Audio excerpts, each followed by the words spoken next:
ఎన్టీఆర్ జిల్లా విస్సన్నపేట పంచాయతీలో 7 ఎకరాల విస్తీర్ణం గల చేపల చెరువును బహిరంగ వేలంలో 3 ఏళ్లకు పలగాని మాధవరావు 7,40,000కు దక్కించుకున్నాడు. లక్షల పెట్టుబడి పెట్టి చేపలను పెంచుకుంటూ వస్తున్న క్రమంలో చేపలు చనిపోయినట్లు మాధవరావు చెప్పారు. విషయం తెలుసుకున్న మండల పరిషత్, రెవెన్యూ, ఫిషరీస్ అధికారులు మృత్యువాత పడిన చేపలను పరిశీలించారు. చెరువు దగ్గరలో పాల కేంద్రం ఉంది.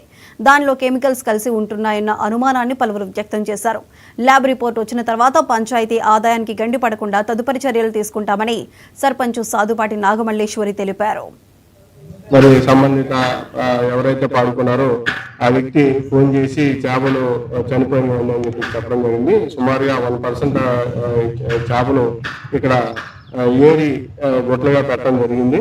అయితే దీనికి సంబంధించి ఈ ఎందుకు ఇలా జరిగింది అనే దాని మీద మేము FDO గారితో వారి సూచనలు తీసుకున్నాము. అలాగే ఫిషరీస్ అసిస్టెంట్ ఉన్నారు ఇక్కడ, వారు వస్తారు.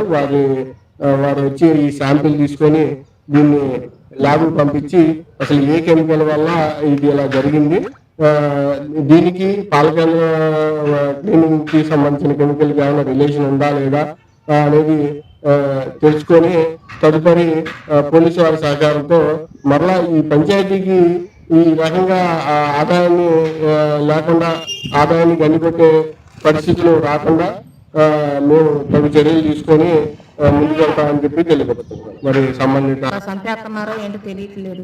మరి మాకు ఆదాయం ఏంటి, పంచాయతీ ఆదాయం ఏంటి, మరి ఎక్కడే పాల ఫ్యాక్టరీ కూడా ఉంది, కెమికల్ ఏమైనా కలుపుతున్నాయో ఏమిటో తెలియట్లేదు. మరి ఏంటి అసలు దీని పరిష్కారం ఏంటో తెలియట్లేదు. మరి అన్ని చేపలు చచ్చిపోవటం ఏంటో తెలియట్లేదు. మరి అట్లాగా ఏమన్నా ముందేసి చంపేసేసి వాటిని ఇట్లా చేస్తే ఎట్లా మా పంచాయతీ ఆఫీస్కి ఆదాయం ఏంటి అసలుకి? ఆ టెస్ట్ చేయించి ఈఓ గారిని పంపించి టెస్ట్ చేయించాలని చెప్పేసి నేను అడుగుతున్నాను. ఆ చేపలు మాత్రం టెస్ట్ కంపల్సరీగా చేయాలి. ఎందుకు చచ్చిపోతున్నాయో తెలియట్లేదు. దేనికి చచ్చిపోతున్నాయి చేపలు, దేనికి చచ్చిపోతాయి చేపలు అసలుకి? మంచిగా ఉండే చేపలని మంచిగా ఉన్నాను చేపు పట్టేస్తున్నారు, చక్కగా అందరూ కూడా తీసుకెళ్ళిపోతున్నారు, కొనుక్కుంటున్నారు. మళ్ళీ ఇలాగా సగంలోనే ఇట్లా జరుగుతుందంటే ఏంటి, దాని పరిష్కారం ఏంటి అసలుకి? దాని పరిష్కారం ఏంటి అసలు ఏం తెలియట్లేదు. మరి చేపలు ఎందుకు చచ్చిపోతున్నాయి? మా పంచాయతీ ఆఫీస్కి ఎలా ఆదాయం వస్తుందో మరి చెప్పండి. ఇప్పుడు సంవత్సరానికి 3 లక్షలు అని చెప్పాము. మరి ఇలా రావాలి కదా, మా పంచాయతీ ఆఫీస్కి రావాలి కదా ఆదాయం. మరి చేపలకే